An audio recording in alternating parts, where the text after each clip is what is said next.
പറഞ്ഞതുപോലെ ടൈലൻ എന്നും പറഞ്ഞുകൊണ്ടും അങ്ങനെയൊക്കെയാണ്. പക്ഷേ നിലമൊക്കെ നോക്കിയാൽ നമുക്ക് മനസ്സിലാകും ഒരു വിധത്തിലുള്ള പണിയും നടന്നിട്ടില്ല എന്നുള്ളതാണ്. ഇതേ സമാനമായ സ്ഥിതിയാണ് ഒട്ടുമിക്ക ആളുകൾക്കും ഉള്ളത്. പലരും ഈ വാടക വീട്ടിലൊക്കെയാണ് നിൽക്കുന്നത്.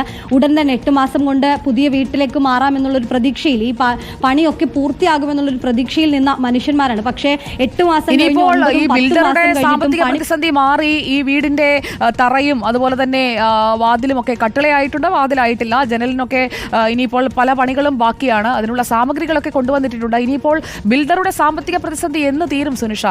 ഈ തട്ടിപ്പ് എന്ന് ഇതിനെ പറയാതിരിക്കുന്നത് എങ്ങനെയാണ്? കൃത്യമായ ഒരു സമയപരിധിയിൽ വീട് കിട്ടുമെന്ന് കരുതി അവിടെ നിന്നും ഇവിടെ നിന്നും ഒക്കെ നുള്ളിപ്പെറുക്കിയൊക്കെ പണം കൊടുത്ത ആളുകളും ഉണ്ടാകുമല്ലോ.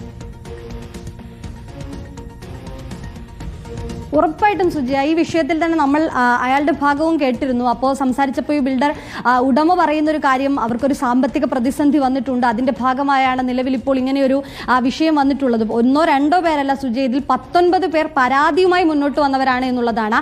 അതിനു പുറമെ ഒരുപക്ഷെ നേരിട്ട് പറയാൻ ബുദ്ധിമുട്ടുള്ള, ഈ വിഷയം അറിയാത്ത, ഇനിയും പണി നടക്കുമെന്ന് പ്രതീക്ഷിച്ചു നിൽക്കുന്ന നിരവധി ആളുകളും ഈ കൂട്ടത്തിൽ ഉണ്ട് എന്നുള്ളതാണ്.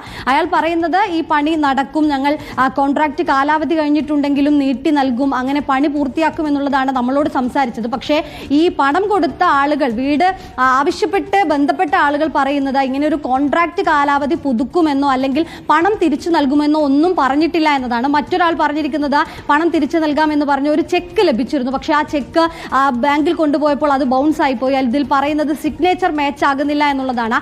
അങ്ങനെ ആളുകൾക്ക് ഈ പണം കിട്ടുന്നില്ല എന്നുള്ളതാണ്. അതായത് ചെക്ക് കൊടുത്തപ്പോൾ ചെക്ക് കിട്ടാത്ത അവസ്ഥയാണ്. അങ്ങനെ നിരവധി പ്രശ്നങ്ങൾ ഇതിന് ഭാഗമായി ഉണ്ട് എന്നുള്ളതാണ്. എവിടെയാണ്, എന്തുകൊണ്ടാണ് ഇത്രയധികം പണം കൊടുത്തിട്ടും ഇയാൾ ഈ പണി പൂർത്തിയാക്കാത്തത്? എങ്ങനെ അയാൾക്ക് ഈ സാമ്പത്തിക പ്രതിസന്ധി വന്നു എന്നതൊക്കെയാണ് ചോദ്യമായി ഉയരുന്നത്. 19 പേർ ഇപ്പോൾ ഓരോ സ്റ്റേഷനുകളിലായി പരാതി നൽകിയിട്ടുണ്ട്. നിരവധി ആളുകൾ ഒരുപക്ഷെ ഇനിയും ഉണ്ടാകുമെന്നുള്ളതാണ്. കാരണം ഈ പരസ്യത്തിലൊക്കെ തന്നെയും എൻക്വയറികൾ ഇഷ്ടം പോലെ വരുന്നുണ്ട്. അതായത് ഫേസ്ബുക്കിന്റെയും ഇൻസ്റ്റഗ്രാമിന്റെയും ഒക്കെ പേജുകളിൽ ഈ വീട് നിർമ്മാണവുമായി ബന്ധപ്പെട്ടുകൊണ്ടുള്ള അന്വേഷണങ്ങൾ നടക്കുന്നുണ്ട്. അങ്ങനെയെങ്കിൽ കൂടുതൽ ആളുകൾ ഇപ്പോഴും ഇയാളെ ബന്ധപ്പെടുന്നുണ്ട്, ഈ വിഷയം ഒന്നും അറിയാതെ എന്നുള്ളതാണ് നമുക്ക് മനസ്സിലാക്കാൻ കഴിയുന്നത്.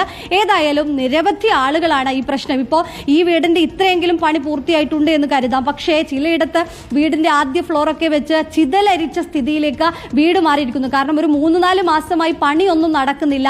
ആ പുതിയ വീട് പണിതുകൊണ്ടിരിക്കുന്ന വീട് ചിതലരിക്കുന്ന സ്ഥിതിയിലേക്ക് മാറിയിരിക്കുന്നു. അങ്ങനെ പല വിധത്തിലുള്ള പ്രശ്നങ്ങൾ അനുഭവിക്കുന്നവരാണ്. സുജയ പറഞ്ഞതുപോലെ നുള്ളിയും പൊറുക്കിയും ഒക്കെ പണം സമ്പാദിച്ചുകൊണ്ട് ഈ വീടിന് വേണ്ടി, ഈ വീട് എന്നുള്ളൊരു സ്വപ്നം പൂർത്തിയാക്കാൻ വേണ്ടി നിൽക്കുന്ന മനുഷ്യരാണ് ഇവർ.